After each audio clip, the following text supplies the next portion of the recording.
Yeah, according to a report which says the President Muhammadu Buhari's administration have really forfeit Nigerians, or I would say we have destroyed our country, and it's about greed.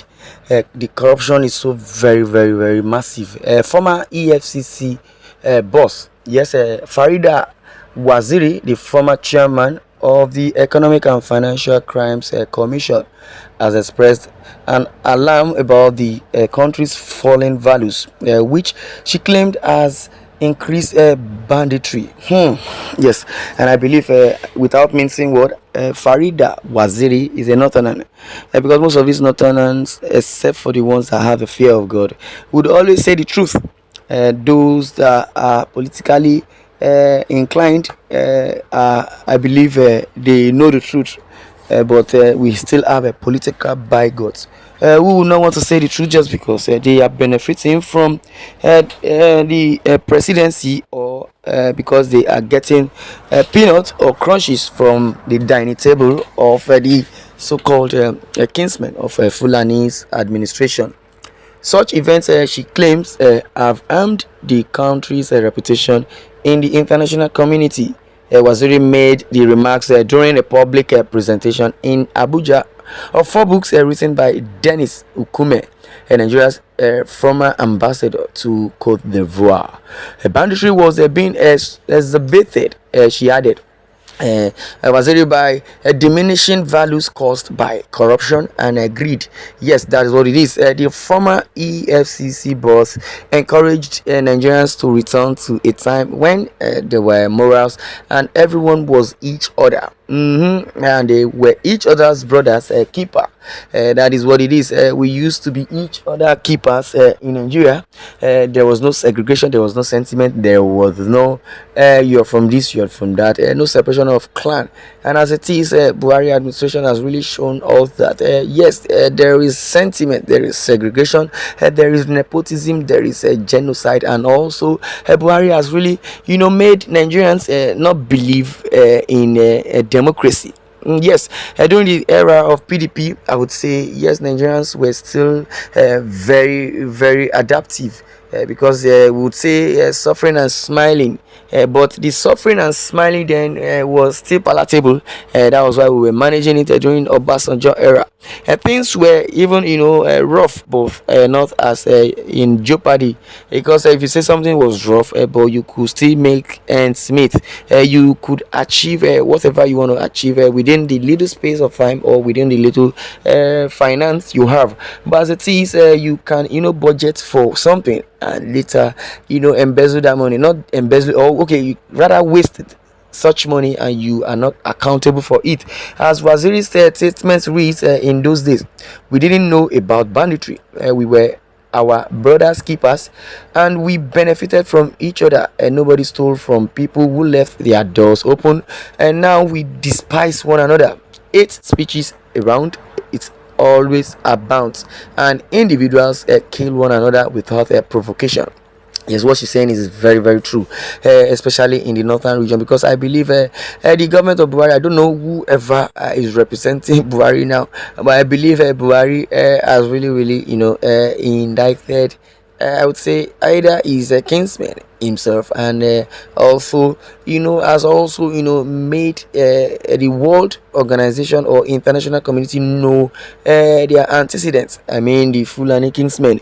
When Buhari was interviewed on Arise TV concerning X-Men issue, elders farmer clashes, they were now talking about open route, or gazette, or whichever way, depending on how you understand such, the space which cows will penetrate from, or will, move from, because in the constitution of Nigeria it says there is freedom of movement. Yes, animal not inclusive. Now they have taken the issue of a cow or cattle as so very important, and more important than the life of the citizens. And meanwhile, those that were rearing cows, I believe they don't pay their tax, and they have not gotten any land, or I would say they do not lease any space for themselves, but what they do is to roam about from one region to another. And as it is, the issue became a problem. And now Buhari was being interviewed. Before I get to what he said, I would say it has been a problem, from herders to farmers, and we usually have herders, in Nigeria for decades, so many decades, time without number. You could say that when we used to have herders, I mean those are rare cattle, I believe.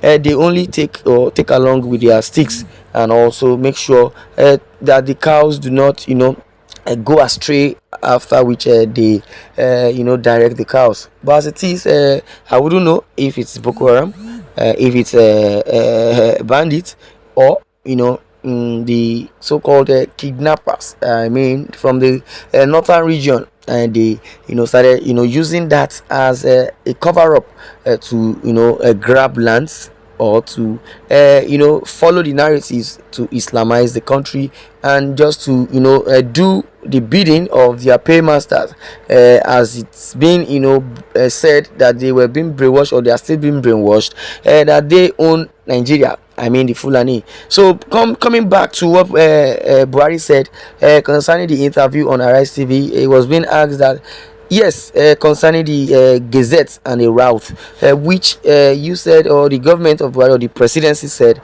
that there is still a gazette and a route that is meant for cows, and meanwhile the people of the southern region have really built, or rather the people of the north, inclusive, has really built houses, and taken over the land, whereby the cow could pass. And now it's been asked, that why is it, that is it a compulsory thing for the herders to follow that same route? Why not rent a route, or rent a land rather, or route, or create a route, a ranch rather? He said, do you want me to contradict my Anthony? That's the point I'm coming into. So if the president is still looking up to the attorney general of the federation, I mean Malami, I believe there is something wrong somewhere.